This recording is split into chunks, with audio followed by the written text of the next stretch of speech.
What is up, Madrid fans? Welcome back to another video on the channel where today we're going to talk about latest Real Madrid news. We're going to talk about what Jude Bellingham has said about the 2 goals that he was able to score against Barcelona. And we're going to talk about the latest situation when it comes to Tchouaméni. Obviously, he's picked up an injury. It's really, really horrible. But we're going to dive into both the news. We don't have a ton of news to talk about, but hopefully you're going to find them interesting. Consider subscribing to the channel if you want more Real Madrid news, and leave a like if you found this video informative. All right, let's get started and talk about Jude Bellingham, the man of the hour. He's been absolutely incredible. I've talked about him in several videos, but he has been asked about the 2 goals that he was able to score. Now, the second goal has gotten a bit controversial because a lot of people have been saying, oh, Jude Bellingham is getting like so lucky with these easy tap-ins.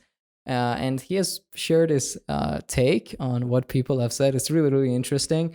I don't want to take it away from him. Let's see what he has said. Obviously, this piece of news is from Goal. So Bellingham told Real Madrid TV of his efforts. He said, which one was my favorite Clasico goal? Obviously, he was asked this question, and he said, probably the first one. Absolutely incredible goal. The first goal, it's one of those goals that you don't see very often.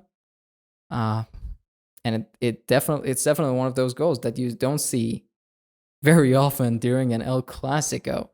I can't remember the last time that a player was able to score a goal like this in El Clasico and, again, turn things around in the match, right? That goal was the turning point in El Clasico. We should not forget what a big job Jude Bellingham did against Barcelona. All right, moving on. He said, I can imagine everyone battering me for the second one. I know I get a lot of grief for scoring tap-ins, but I was on the move and you can create your own luck, and I've done it again. I'm so happy that Jude and I are on the same page here, because I've been saying that, listen, these kind of opportunities happen almost in every football match, right? But why aren't other players able to take advantage of these opportunities? Well, it's very simple, because they don't put them in the right place, or basically the position that they have on the pitch does not allow them to do that, right? Or to create that space, or to place themselves for, taking advantage of those situations. Obviously, the credit has to go to Carlo Ancelotti. I know I've been criticizing him lately for the kind of starting lineup that we had against Barcelona, and I'm not gonna like change my mind, but I also give him credit where credit is due, and we definitely have to do that with Jude Bellingham's case. Ancelotti, one thing that he's really, really good at doing, I've been noticing it lately, is that he's able to get these youngsters, add something to them, take them to the next level. We have seen it with Rodrigo. We have seen it with Vinicius Jr. We have seen it with Valverde last season. Specifically, Valverde last season, it was incredible, specifically the first half of the season. And now Jude Bellingham, right? It's not a coincidence when it happens like so often, right? So Ancelotti has been able to, he also deserves credit for what he has been able to do with Jude Bellingham. But yeah, Jude Bellingham is also right. He puts himself in those situations, and he deserves to take advantage of those situations. So we've got to keep that in mind as well. Now, moving on, he added, I got the ball on the edge of the box. I think he's talking about the first goal. I've been saying for a few weeks that I need to try from outside. Maybe the opponents expect me to try to get into the box or combine with a teammate, and I wanted to surprise them by hitting it from outside the box. I know I have the technique, and it went into the top corner. Obviously, it definitely paid off in the best way possible. All right. So that is what Jude Bellingham has said. Definitely share your thoughts on the 2 goals that he was able to score during El Clasico. Now, moving on, we want to talk about Tchouaméni. Sorry about that. Let's talk about Aurelien Tchouaméni, one of the key players that we have had this season.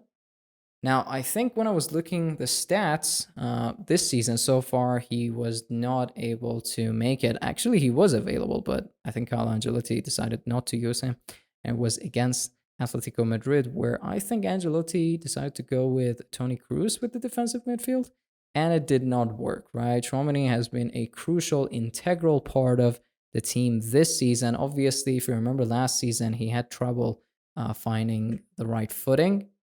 It definitely was not off to a good start, but he gained more and more confidence, specifically after the World Cup. And this season, he has been absolutely incredible. Like, I think a lot of people neglect Tchouaméni when it comes to all the success that Madrid has had this season. We should not take him for granted. He has been absolutely incredible. Unfortunately, he has picked up an injury. A lot of people think it's because of, some of the challenges that he faced against Gavi, and a lot of people have been blaming Gavi for doing it on purpose. I don't think it was on purpose, to be honest with you. I don't think like any player in the world would do that on purpose, because these kind of injuries are really, really, really dangerous. Now, when it comes to the player, Madrid has not, unfortunately, provided official news as to how long Tchouaméni is going to miss Real Madrid matches. But Fabrizio Romano provided us with an update, and he said that Tchouaméni is going to probably miss Real Madrid's matches between 6 to 8 weeks. 8 weeks. I'm sorry. It's going to be 2 months. So what is Ancelotti going to do, right? That is the main question that a lot of people have been asking. And I think the answer is very simple. I think Ancelotti is going to go with Cruz most of the time.